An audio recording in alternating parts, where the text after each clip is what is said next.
यह जनता है, सब जानती है, किसी के बहकावे में आने वाली नहीं। बिहार में एक लोकोक्ति काफी प्रचलित है, यहाँ के लोग अपनी माँ की पेट से राजनीतिक सीख के आते हैं। बीजेपी बिहार प्रदेश प्रवक्ता मनीष पांडे। बिहार बीजेपी प्रदेश प्रवक्ता मनीष पांडे ने बांका पहुंचकर प्रेस वार्ता करते हुए मीडिया से मुखातिब होकर मोदी सरकार के 11 वर्षों के कार्यकाल में देश की जनता के बारे में कहा कि उन्होंने मोदी को स्वीकारा है, समझा है, जाना है, इसलिए कहा है मोदी है तो संभव है और सबका साथ सबका विकास।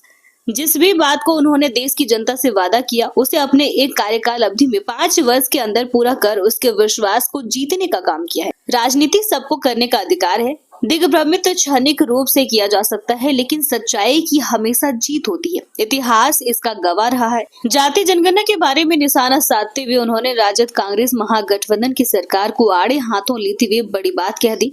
उन्होंने कहा कि बिहार के लोग तो अपने माँ की पेट से राजनीतिक सीख कर आते हैं, इन्हें तेजस्वी यादव क्या दिग्भ्रमित कर पाएंगे, जिन्होंने अपने 15 वर्ष के शासनकाल में किसी एक जाति वर्ग को आरक्षण देने का काम नहीं किया। अगर किया तो सिर्फ अपने परिवार के बारे में सोचा। आइए सुनते हैं क्या कुछ कहा मनीष पांडे ने। जातीय जनगणना को लेकर के विपक्ष भी क्रेडिट लेना चाह रहे हैं, इस पर क्या कहेंगे? नहीं, देखिए, राजनीति है, राजनीति करने का सबको अधिकार है। हर पार्टी राजनीति करती है तो अधिकार है, अगर वो क्रेडिट लेना चाहते हैं तो उनको लेना चाहिए। लेकिन देखिए, देश की जनता इस बात को अच्छी तरीके से समझती है कि आज़ादी के बाद आज 76-77वें वर्ष में भी कांग्रेस लगभग 55 साल तक लगातार अकेले सरकार में रही। 10 साल यूपीए की सरकार रही इस देश में, और ये जितने लोग हैं, लालू प्रसाद यादव, अखिलेश यादव, ये सारे लोग सब उस समय सत्ता में साझेदार थे। तो उस समय यह विषय इनके दिमाग में शायद नहीं आया था, या इनका ज्ञान चक्षु खुला नहीं था कि हम मनमोहन सिंह की सरकार पर जो है दबाव बनाएं और जातीय गणना कराएं। तो तब इनका ये बच्चे थे, ये सिर्फ मांग करते थे। लेकिन आज जब नरेंद्र मोदी जी की सरकार पिछले 11 वर्षों से, जहां पिछड़ा आयोग को संवैधानिक दर्जा देने की बात हुई, जहां महिलाओं को 33% आरक्षण देने की बात हुई, और सबका साथ सबका विकास के विषय पर जहां समाज के हर वर्गों में अगर बिजली पहुंची तो किसी एक खास के टोले में नहीं पहुंची, हर टोले में गांव के पहुंची, हर धर्म के लोगों तक पहुंची, जहां सबका साथ सबका विकास के पैटर्न पर 11 वर्षों से सरकार चल रही है। तो आज ये कहते हैं कि बात हमसे लेनी हो, बात हमसे लो और काम हमरे दादाजी से लो। मतलब हमने कहा था, लालू जी ने कहा था, किया नहीं था, उसकी एक क्रेडिट लेना चाह रहे हैं। जबकि सच्चाई यह है कि नरेंद्र मोदी आज बिना कहे हुए कर रहे हैं। जो जातीय गणना की घोषणा आज तक यह घोषणा नहीं है, मैं इसलिए कह रहा हूं कि देश की जनता ने 11 वर्षों में यह महसूस किया कि मोदी जी ने जो कहा है वो 5 वर्षों के अंदर अपने एक कार्यकाल के अंदर पूरा किया है। तो मोदी जी ने अगर कहा है तो देश की जनता जानती है कि अगर मोदी जी ने जातीय गणना के बारे में कहा है तो मोदी जी करवाएंगे भी। तो इसलिए ये जो राजनीति, जो आपने कहा ना कि ये राजनीति कर रहे हैं, तो उनको करने का अधिकार है। लेकिन ये तो लोकसभा चुनाव के समय में भी कोशिश किए थे कि संविधान खतरे में है तो ये हो जाएगा तो वो हो जाएगा। लेकिन सरकार ने तीसरी बार प्रधानमंत्री, ठीक है, थोड़ा बहुत लोग भ्रमित हुए, लेकिन उसके बाद जो विधानसभाओं का जो निर्णय आया चुनाव का, आपने देखा होगा, भाजपा के पक्ष में आया। हरियाणा में हम जीते और बिहार में भी 4 सीटों पर उपचुनाव हुए, हम जीते। तो जनता है, जनता जो है बहुत समझदार है। देश की जनता ये इनके भोले भाले में नहीं आएगी। और बिहार के बारे में तो कहा गया है कि यहाँ के लोग तो अपनी माँ के पेट से राजनीति सीख के पैदा लेते, एक बड़ा फिल्म का प्रसिद्ध डायलॉग था।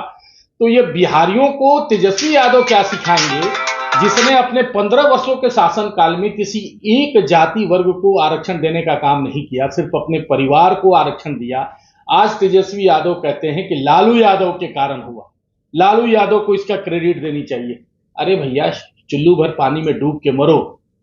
जो 2005 के बाद चाहे पंचायतों में आरक्षण देने की बात हो, या महिलाओं को जो है वह उसमें दर्जा देने की बात हो, या केंद्र सरकार में जब हम दोनों रहे, डबल इंजन की सरकार रही, उस समय में यह सब तो एनडीए की सरकार ने किया है। और यही कारण है कि बबुआ, ट्विटर बबुआ जो है आज सत्ता के लिए जो है वो तड़प रहे हैं, तरस रहे हैं, व्याकुल हैं।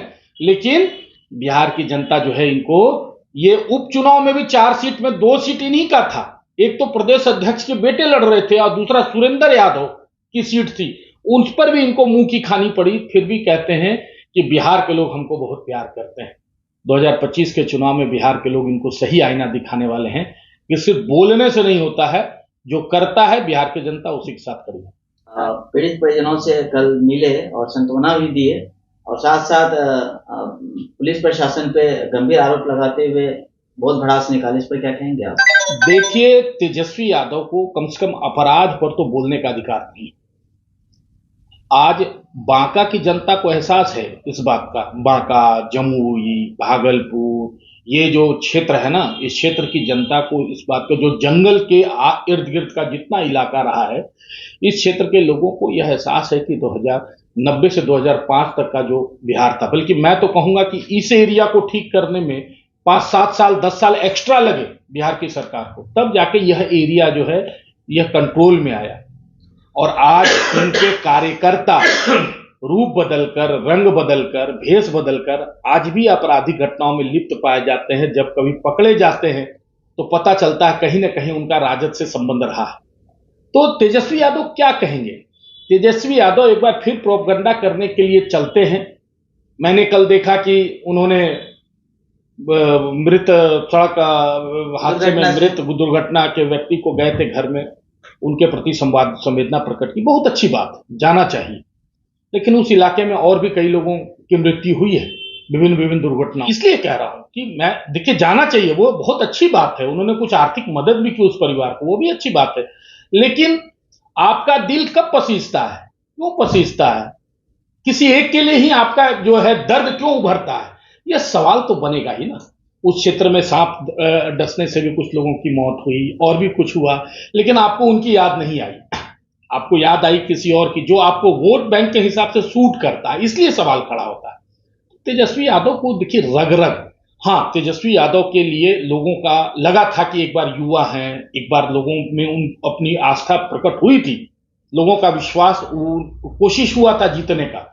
लेकिन 17 महीने के शासनकाल में खास करके तेजस्वी यादव ने जिस प्रकार से अपराध को प्रश्रय दिया, भ्रष्टाचार को प्रश्रय दिया, जिस प्रकार से उन्होंने शिक्षा विभाग में करप्शन करने का प्रयास किया, तो उससे पता चला कि तेजस्वी यादव भले युवा हैं, लेकिन वह अपने पिताजी के नक्शे कदम पर ही चल रहे हैं। इसीलिए बिहार की जनता 2025 में एक बार फिर से नीतीश जी के नेतृत्व में एनडीए की सरकार बनाएगी, या फिर से एक बार डबल इंजन की सरकार बनेगी।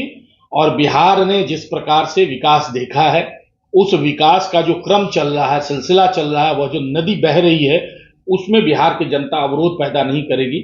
और निश्चित रूप से मुझे पूरा भरोसा है कि बिहार की जनता इस बार एनडीए के साथ खड़ी है। एमएम न्यूज में जुड़ने के लिए बहुत बहुत धन्यवाद। आपका भी और आपके दर्शकों का भी मेरा नमस्कार, और यह वीडियो सुनने के लिए आपका बहुत बहुत आभार।